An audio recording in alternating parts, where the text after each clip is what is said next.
नमस्कार विद्यार्थी मित्रांनो, आज परत A1 क्लासमध्ये आपलं हार्दिक स्वागत आहे। विद्यार्थी मित्रांनो, कालच्या तासिकेला मी तुम्हाला एक सामायिक समीकरण सोडवा हे समजावून सांगितलं होतं आणि त्याच्या दोन रीत होत्या, दोन पद्धती होत्या। दोन्ही पद्धतीने मी तुम्हाला उदाहरण सॉल्व करून दाखवलं। आजपासून काल सांगितल्याप्रमाणे आजपासून आपण सुरू करीत आहोत पुस्तकाचं खालील एक सामायिक समीकरण सोडवा सराव संच 1.1 ला आपण सुरुवात करत आहोत। त्याचं पहिलं जे उदाहरण आहे मी इथे सोडून ठेवलेलं आहे, कारण वेळेची बचत होते याच्यासाठी सगळं समजून सांगणार आहे। पहा इकडे, तर मग खालील एक सामायिक समीकरण सोडवा सराव संच 1.1 मधलं पहिलं उदाहरण आहे 5x अधिक 3y बरोबर 9, 2x मायनस 3y बरोबर 12। आता तुम्हाला माहित आहे हे समीकरण कसं सोडवायचं आहे। लोप या पद्धतीनं आणि दुसरी रीत जी आहे ते चलाची किंमत स्वरूपात लिहून जे काही आहे ते आपण इथं फक्त पहिल्या पद्धतीने किंवा पहिल्या रीतनंच उदाहरण सोडवणार आहोत। तुम्हाला वाटल्यास प्रॅक्टिस म्हणून तुम्ही घरी होमवर्क मध्ये दुसऱ्या रीतीनेही सोडवून पहा। मात्र सोडवायचं आहे आपल्याला परीक्षेमध्ये सुद्धा, इथं सुद्धा। परीक्षेला जर त्यांनी विचारलं की दुसऱ्या रीतीने सोडवा एक सामायिक समीकरण, तर मग दुसरी रीतही यायला पाहिजे। मग या ठिकाणी आज आपण आपल्या अभ्यासक्रमानुसार पहिल्या रीतीने हे उदाहरण सोडू। तर पहा आता या ठिकाणी आता सांगितलं तुम्हाला मी एक सामायिक समीकरण सोडवणे म्हणजे एकाच वेळी दोन्ही चलाची किंमत काढायची आहे आपल्याला। मग x आणि y ची किंमत काढायची असेल तर कालच्या तासिकेला मी तुम्हाला समजावून सांगितलं होतं कुठल्या तरी एका पदाचा लोप करतात म्हणजे निरसन करतात x किंवा y, आणि ते पदे जर सजातीय नसेल तर मग ते गुणाकार करण्यावर तुम्हाला माहित आहे। आणि जर नशीब चांगलं असलं, बलवान असलं आणि एखादं पद जर दोन्ही पद सारखे असले तर जास्त भानगड काढावी लागतच नाही, पटकन उत्तर होते, फटाफट होते। कसं तर पहा बरं, इथं आपलं नशीब बनवाल आहे का? बलवान आहे। कसं पहा बरं, 5x अधिक 3y बरोबर 9, 2x मायनस 3y बरोबर 12। रीत 1 नाही, रीत मध्ये पहिली स्टेप, रीत 1च आपण वापर करतोय। पहिली स्टेप 5x अधिक 3y बरोबर 9 याला विधान क्रमांक रोमन आकारात 1 दिलं। त्याच्या खाली 2x मायनस 3y बरोबर 12 याला विधान नंबर 2 दिलं। आणि जेव्हा आता आपण या समीकरण 1 व 2 चा विचार करतो की काय केल्याने रे, इथं अगोदर तर पहा ना की कुठलं तरी एखादं पद सारखे चिन्ह विजाती आहे का? तर इथं 5 आहे, इथं 2 आहे, हे तर दोन्ही पद सारखे होऊ शकत नाही। सोडा मग, इथं धन आणि इथं ऋण आहे, इथं काहीतरी आहे बा काम।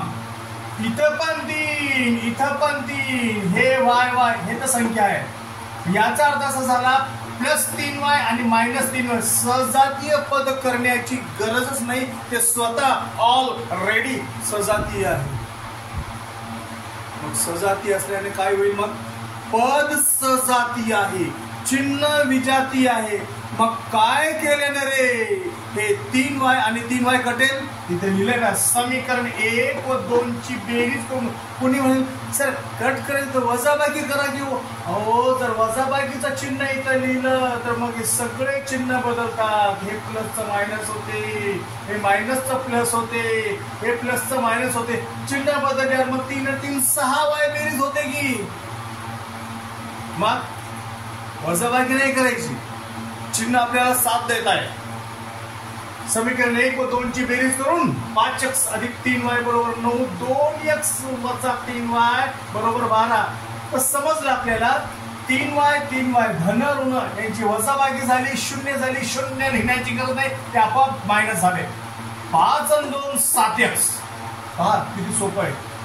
कालच्या तासिकेला कसं होतं, पद सारखं नव्हतं म्हणून आपल्याला विचार करावा लागला आणि दोन्ही पदांना म्हणजे पदांना गुणून पद सारखं करावं लागलं। मात्र जर पद सारखं असेल तर तेवढी मेहनत नसते, मग लवकरच उत्तर होते। मग 5 आणि 2 7x, 9 आणि 12 यांची बेरीज 21. 7 गुणिले उलट भागिले रे, 7 गुणिले उलट भागिले रे. मग भागिले करायचं काय, डायरेक्ट समजायला की 7 1 7 7 1 21 x बरोबर 3 हे उत्तर आलं. एक सामायिक समीकरण, याचा अर्थ ऍट ए टाइम दोन्ही चलाची किंमत काढणे. तर पहिल्या चलाची किंमत आलेली आहे x बरोबर 2, याला विधान नंबर 3 देणार. आता या 3चं काय करायचं, तर पहा आता समीकरण 1 आहे आणि 2 आहे. तर समीकरण 1 ची दिसते 5x अधिक 3y बरोबर 9. तिथं लिहिलंय समीकरण 1 मध्ये ज्या ठिकाणी x आहे त्या ठिकाणी 3 ठेवून, याचा अर्थ असा झाला समीकरण 1 मध्ये x बरोबर 3 ही किंमत ठेवून. ठीक आहे, समीकरण 1 लिहूया. 5x अधिक 3y बरोबर 9. 5x अधिक 3y बरोबर 9. 5 ला 5, 5x, याचा अर्थ 5 अधिक x नाहीये किंवा 5 वजा x नाहीये, 5 गुणिले x आहे. 5 गुणिले x आहे म्हणजे 5 गुणिले कुठे, अहो चल आणि संख्येमध्ये जर कोणतेही चिन्ह नसेल तर एकमेव गुणाकार हे साइन असते, एकमेव गुणाकार हे चिन्ह असते. 5 ला 5 लपलेलं गुणिले, x ला 3, बाकी कशाला तसा कशाला तसा. 5 त्रिक 15 प्लस 3y बरोबर 9. 15चं पक्षांतर करून, 15चं पक्षांतर करून बरोबरच्या त्या साईडला नेलं तर प्लसचं मायनस होईल. अशा प्रकारे 3y बरोबर 9 मायनस 15, 3y बरोबर मायनस 6. आता हे 3 गुणिले उलट भागिले रे, गुणिले उलट भागिले रे. याचा अर्थ 3 1 3, 3 2 6 मायनस 2 आले. मग विधान नंबर 1 झालं, 2 झालं, 3 झालं. चौथं विधान, याचा अर्थ उत्तर काय, 3 व 4 वरून उकल x, y बरोबर x ची किंमत 3 आली होती आणि y ची किंमत -2 आलेलं आहे. अशा प्रकारे पहा, या ठिकाणी एक सामायिक समीकरण सराव संच 1.1चं उदाहरण सॉल्व्ह करून दाखवलं आहे. आता आपण आणखीन एक उदाहरण घेऊया आणि त्याला आपण सोडून पाहूया. तर चला बघा विद्यार्थी मित्रांनो, काय असते पहा, इथं आम्ही तुम्हाला लिहून दाखवलं, सगळं करून दाखवलं, मात्र तुमची स्वतःची मेहनत पाहिजे.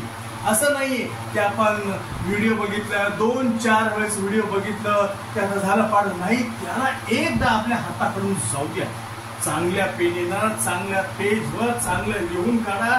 आणि अशा प्रकारे जेव्हा तुमची मेहनत सफल होते, हे पहा विद्यार्थी मित्रांनो, लिहिल्याशिवाय प्रॅक्टिस केल्याशिवाय काही होऊ शकत नाही. प्रॅक्टिस करावीच लागते. प्रॅक्टिस शिवाय तुम्हाला कसं जाईल, त्याच्यासाठी तुम्हाला सांगितलेलं आहे. रजिस्टर करा, फाईल करा, पेजेस घ्या, 2-3 बसते पेजेस घ्या रोज. आता मी तुम्हाला शिकवलंय, तुम्ही माझ्या चॅनलला सॉरी, माझ्या क्लासला सॉरी, आपल्या क्लासला लाईक केलं, सबस्क्राईब केलं, विद्यार्थी मित्रांपर्यंत आपल्या लोकांपर्यंत पोहोचवलं, शेअर केलं नाही केलं ना, मग आज करणार ना. जर माझं शिकवणं तुम्हाला पसंत पडत असेल, तुम्हाला हे पहा, मी जेव्हा हे इथं जे काही पॉईंट घेतो, जे काही प्रश्नाचं उत्तर शिकवतो, त्याच्यानंतर तुम्हाला पुस्तक पाहण्याची गरज पडणार नाही, तुम्हाला गाईडही पाहण्याची गरज पडणार नाही. फक्त आपले नोट्स समोर ठेवायचे आणि मग जेव्हा शाळेमध्ये उदाहरण घेतली जातात तेव्हा पटकन करून दाखवायचं, लवकर लवकर करायचं आणि पळायचं. मग शिक्षकही खुश होतात, की म्हणतात अरे वा काय छान उत्तर केले म्हणे. आणि अशीही वाहवा आपल्याला मिळायलाच पाहिजे. पहा मित्रांनो, आता आपण दुसरं उदाहरण घेणार आहोत, आणि ते मी तुम्हाला इथं सोडून दाखवत आहे. तर चला,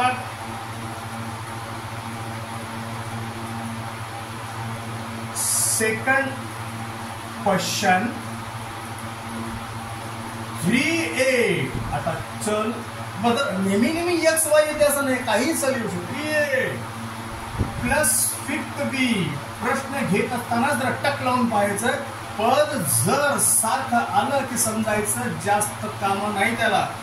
दुसरं आहे a प्लस 5b बरोबर 22.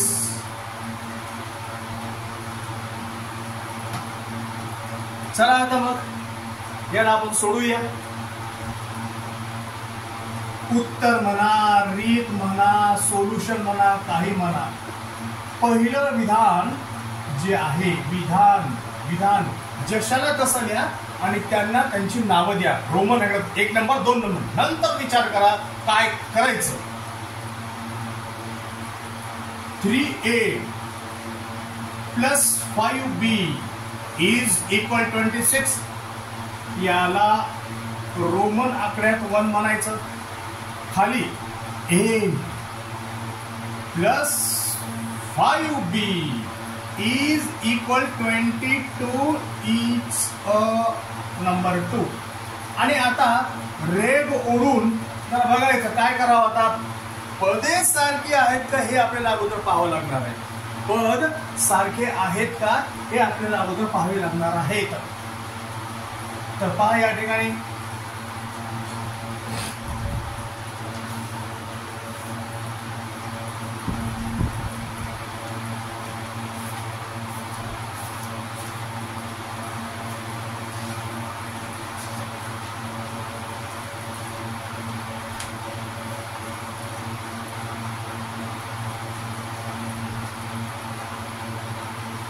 पहा 3a + 5b 3 आहे, इथं काही नाही. मग तुम्हाला असं वाटत असेल कदाचित इथंही 3 असले असते तर हे 3a कटले असते. मग आता जरा पुढं आणखी पहा ना, इथं 3 आणण्याची गरज नाहीये कारण ऑलरेडी काहीतरी झालंय चांगलं काम. हे बघा, हे 5b बरोबर 26, खाली हे 5b बरोबर 22. याचा अर्थ 5b सजातीय पद आहे. आणि जर हे सजातीय पद असेल तर मग आता पहा काय केल्याने रे यांची म्हणजे काय केल्याने हे 5b 5y कटतील, मायनस होतील. तर पहा पदे सारखी आहेत, चिन्हही सारखे आहेत, म्हणजे कटत नाही, यांची बेरीज होते. बेरीज तर मग काय होईल, 10b येईल. आणि इथं बेरीज करते हे 4 आहे, इथं काही नाही तर 1 3 आणि 4 होईल. आपल्याला बेरीज केल्याने हे कटत नाही, मग वजाबाकी करावी लागेल. याचा अर्थ असा झाला स्टेप नंबर 2 पॉवर हेडिंग येईल. समीकरण 1 व 2 ची वजाबाकी करून समीकरण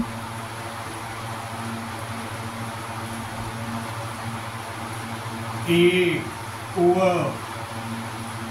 2 ची वजाबाकी करू. चला मग पहिलं समीकरण लिहा. 3a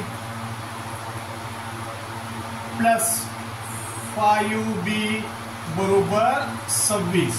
खाली घ्या a अधिक 5b बरोबर 22. थोडी एक ओळ सोडून जागा ठेवू द्या कारण आता चिन्ह बदलणार आहे. वजाबाकी करणे याचा अर्थ नुसतं फक्त एक वजाबाकीचं चिन्ह लावण्याने काम होत नाही.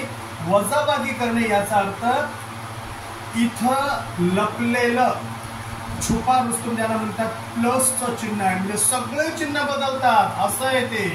हे प्लसचं उलट मायनस, प्लसचं उलट मायनस. इथं पण छुपलेलं लपलेलं प्लस आहे, प्लसचं उलट मायनस असं आहे. तुम्ही म्हणाल अहो सर एवढे चिन्ह कशाला घेतले, एक जसा मागच्या वेळेला फक्त प्लस घेतला आणि बेरीज, पण इथं पण एकच वजाबाकी घ्यायची आणि बेरीज पण. तसं चालत नाही. इथं 2 पदे आहेत, डावी बाजू उजवी बाजू. मग डावी बाजूला जर मायनस करत असाल तर उजवी बाजूलाही मायनस करावी लागते. मग डावी बाजूला जितके पदे तेही मायनस करावे लागते. मायनस करणं याचा अर्थ द्यायचे. आता तुम्ही म्हणाल मग सर चुकून नाही तर मायनस असलं असतं तर मग काय केलं असतं. मग इथं जर मायनस असलं असतं तर मायनसचं उलट प्लस घेतलं असतं. ओके ठीक आहे. चला आता पाहूया काय होते. हे -5 -5 0. आता इथं काही नाही तर 1 राहते. 3 मधून 1 गेले ना रे 2 येते आणि 26 मधून 22 गेले ना रे किती येते 4.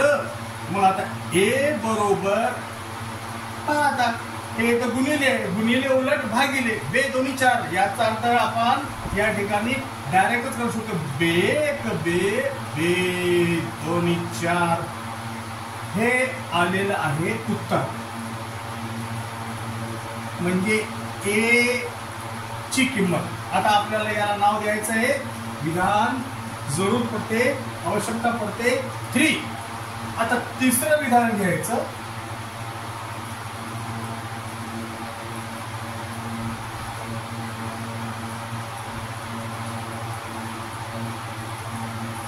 ए ची किंमत काढायची आहे. तर आता कोणतं तरी एक समीकरण घेऊन त्याच्यामध्ये ए ची किंमत घ्यायची आहे. तर आता एकदम क्लिअर दिसायले समीकरण 2 ए एकदम फ्री आहे. कशाला घ्यायचं, मग हे पण घेतलं तरी उत्तर येते. मग हे एकदम खूप छान दिसायले, छोटस तरी सिंपल दिसायले. मग समीकरण 2 मध्ये ए ची किंमत 2 ठेवून समीकरण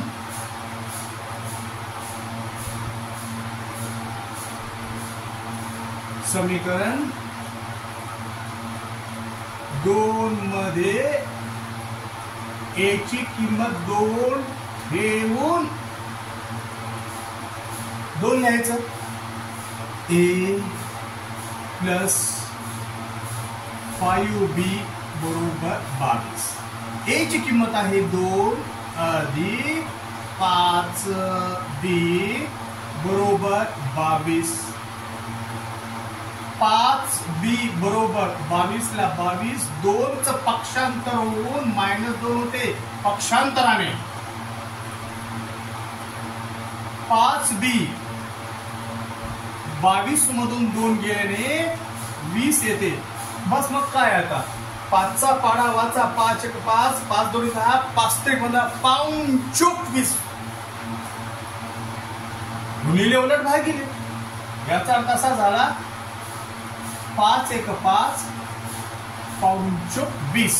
म्हणजे बी ची किंमत आली आहे 4. बस मग काय आता चौथं आणि शेवटचं उदाहरण, शेवटचं विधान.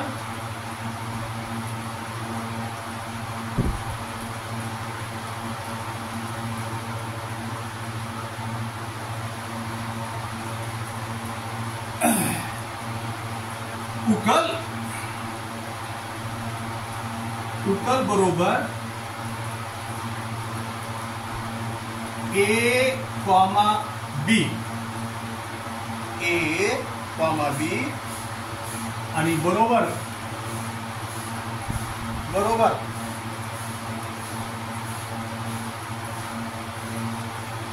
असंही लिहिता येते 2 कॉमा 4. हे पण करेक्ट आहे. डबे लावून लिहिलं ते पण करेक्ट आहे, हे पण करेक्ट आहे. याचा अर्थ असा झाला की तुम्हाला हे उदाहरण आता समजलं असेल. समजलं असेल तर तुम्ही आता याला सोडवायचं. आणि आता याच्या नंतर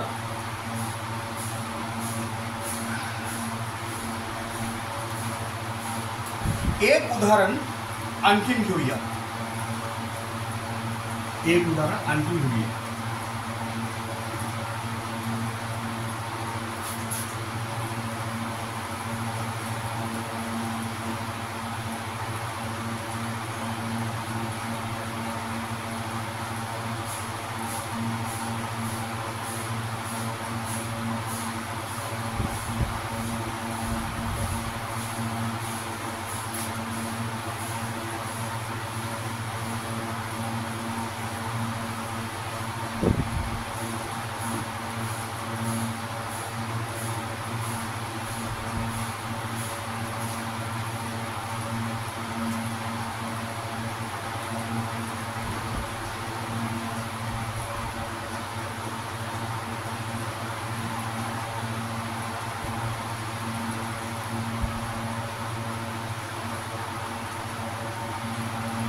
दुसरं उदाहरण आहे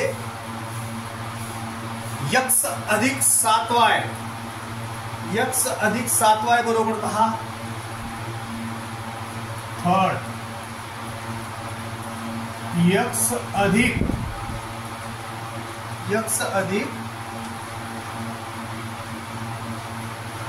7y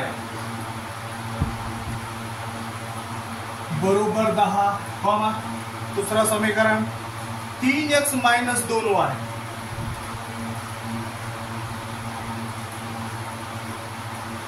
बरोबर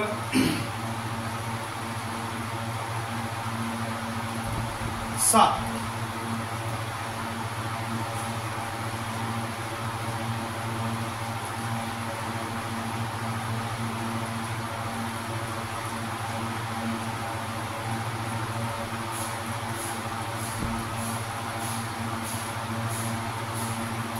चला आता रीत.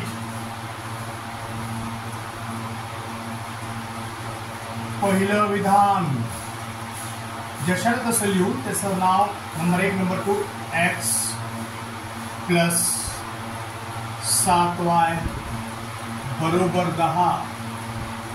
याला इन रोमन फिगर 1. दुसरं 3x मायनस 2y बरोबर 7. आता यांचा विचार केला तर सजातीय पद या ठिकाणी नाही, त्या ठिकाणी सजातीय पद नाही.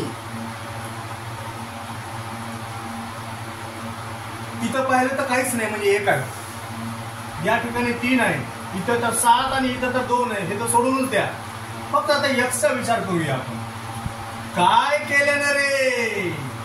इथं 3 आलं समजा, 3 आलं समजा, तर मग 3 काहीतरी होऊन कट छाट जे काही चिन्ह वगैरे करून नंतरची गोष्टी.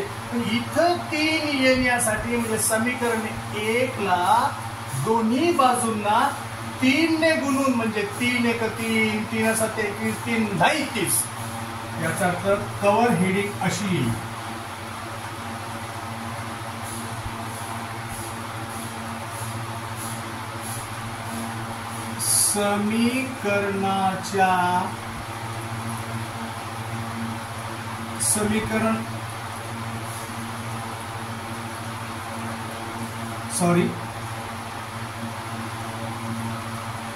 समीकरण 1 ला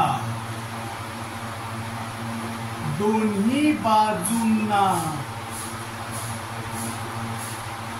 3 ने गुणून. आता 3 ने गुणायचे तर ते 2 पदे आहेत, तर मग 3 आलं समजा या ठिकाणी, तर बाकीचे पद कंसात येईल x अधिक 7y बरोबर 10 गुणिले 3. याला सोडवायचं अगोदर.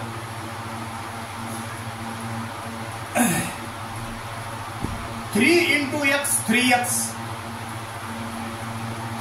प्लस 3 इंटू 7y 3 7 21, 3 7 21, 3 7 21y बरोबर 10 त्रिक 30, 10 त्रिक 30.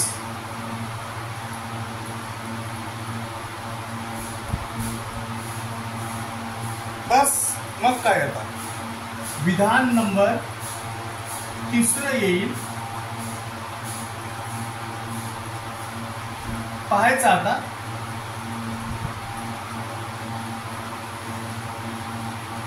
परत आता यांना लिहायचंय. म्हणजे आता हे जे विधान आहे ते आता 3रं विधान समजा. 3रं विधान असं आलं 3x प्लस 2y बराबर 30. आणि खालचं जे आहे ते जशाला कसं लिहा 3x मायनस 2y बरोबर 7.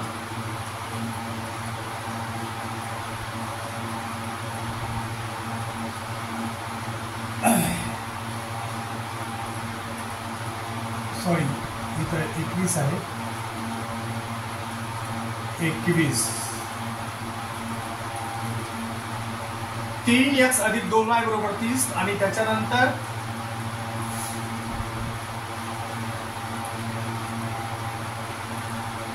थोडी मिस्टेक झाली वाटते, एकदा परत पहा.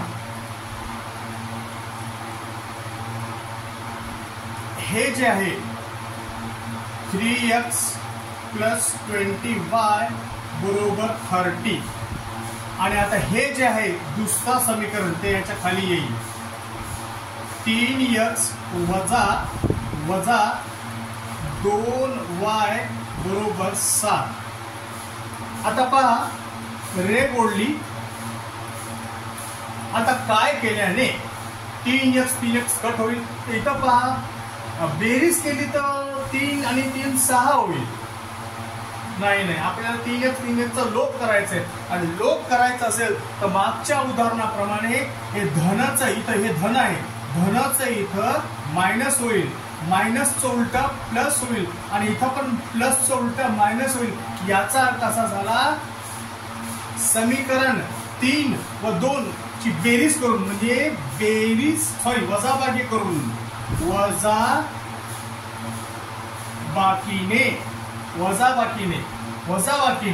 वजाबाकीने मग आता काय होईल या ठिकाणी.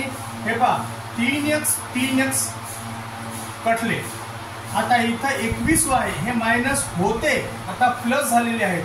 21 आणि 2 23 होतात. 23y बरोबर 30 मधून 7 गेल्याने इथं पण 23 राहते.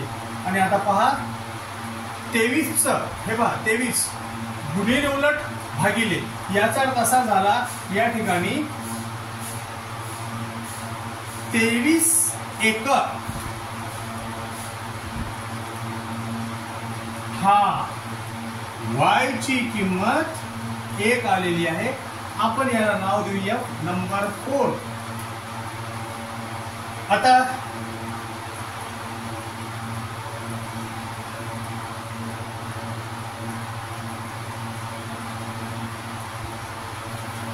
चौथं विधान. आलेली y ची किंमत 1 समीकरण 1 मध्ये ठेवून, कारण x ची किंमत काढायची, x इथे एकदम फ्री मोकळा आहे. मग काय लिहायचं समीकरण 1 मध्ये y बरोबर 1 ठेवून. ठीक आहे. x अधिक 7y बरोबर 10. x ला x अधिक 7 ला 7 गुणिले 1 आहे. 1 y ची किंमत 1 म्हणजे 1 बरोबर 10. x अधिक 7 गुणिले 1 7 बरोबर 10. मग अशा प्रकारे x बरोबर हे 10 ला 10 7चं पक्षांतर होऊन वजा होईल. मग x बरोबर 10 मधून 7 गेल्याने 3 येते. अशा प्रकारे हे जे समीकरण जे उत्तर आलेलं आहे त्याला 5 नंबर देऊ. आणि अशा प्रकारे मग आता काय करूया पहा. तुम्हाला दिसतंय समीकरणाची उकल आलेली आहे. समीकरणाची उकल आलेली आहे. आता आपण लिहूया विधान क्रमांक 5 म्हणून उकल एका कंसामध्ये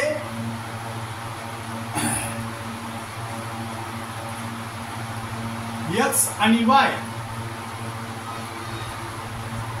बरोबर दुसऱ्या कंसामध्ये x ची किंमत 3 आणि y ची किंमत 1. तुम्ही म्हणणार सर y आणि x लिहा की अगोदर y ची किंमत आली नंतर x ची मध्ये. नाही, बाराखडीप्रमाणे x चं नाव अगोदर y चं नाव नंतर येते, त्याप्रमाणे आपण घेतलेलं आहे. आणि अशा प्रकारे पहा ही समीकरणाची उकल या ठिकाणी आलेली आहे. तर विद्यार्थी मित्रांनो एकदा परत पाहून घ्या. x अधिक 7y बरोबर 10, 3x मायनस 2y बरोबर 7. पण जशात असलेलं नाव दिले विधान 1 विधान 2 विचार केला तर इथं 3 पाहिजे याचं 3 ने गुणून समीकरण 1 ला दोन्ही बाजूने 3 ने गुणून अशा प्रकारे कंस लिहिलं. 2 पद असल्या कारणाने 3 1 3x 3 7 21 10 गुणिले 3. तर आता यांची बेरीज 3 गुणिले x 3x अधिक 3 7 21y बरोबर 30. 3x अधिक 21y बरोबर 30. अशा प्रकारे 3 3 कटले, वजाबाकीने समीकरण 3 व समीकरण 2 जी आहे ती वजाबाकी केल्याने मग काय होते पाहिजे, या ठिकाणी चिन्ह बदलतात, चिन्ह बदलले, 3 3 कटले. अशा प्रकारे 21 हे मायनस होता प्लस झालं, मग यांची बेरीज झाली 23y. इथं पण 10 मधून 7 गेल्याने 23 उरले, 23 1 23, 23 1 23, y बरोबर 1, y बरोबर 1 हे समीकरण 1 मध्ये ठेवून x अधिक 7y बरोबर 10, x अधिक 7 y म्हणजे 1 10, x अधिक 7 10, x 7 चा पक्षांतर मायनस x बरोबर 3, उकल आली आहे x बरोबर y आणि तिकडं त्यांची किंमत. अशा प्रकारे विद्यार्थी मित्रांनो एक सामायिक समीकरण सोडवायचं असतं रीत क्रमांक 1 प्रमाणे. तर आजपासून आपल्या अभ्यासक्रमाला खऱ्या खुऱ्या अर्थाने सुरुवात झालेली आहे. सराव संच 1.1 ला आपण सुरुवात केलेली आहे आणि आता याचा पुढचा जो भाग आहे आपण पुढच्या पिरियडला घेणार आहोत. तर विद्यार्थी मित्रांनो तुम्ही होमवर्क मध्ये एक प्रश्न करून पहा तुम्ही जमते का. होमवर्क पाहिजे तर होमवर्क कसा आहे पहा.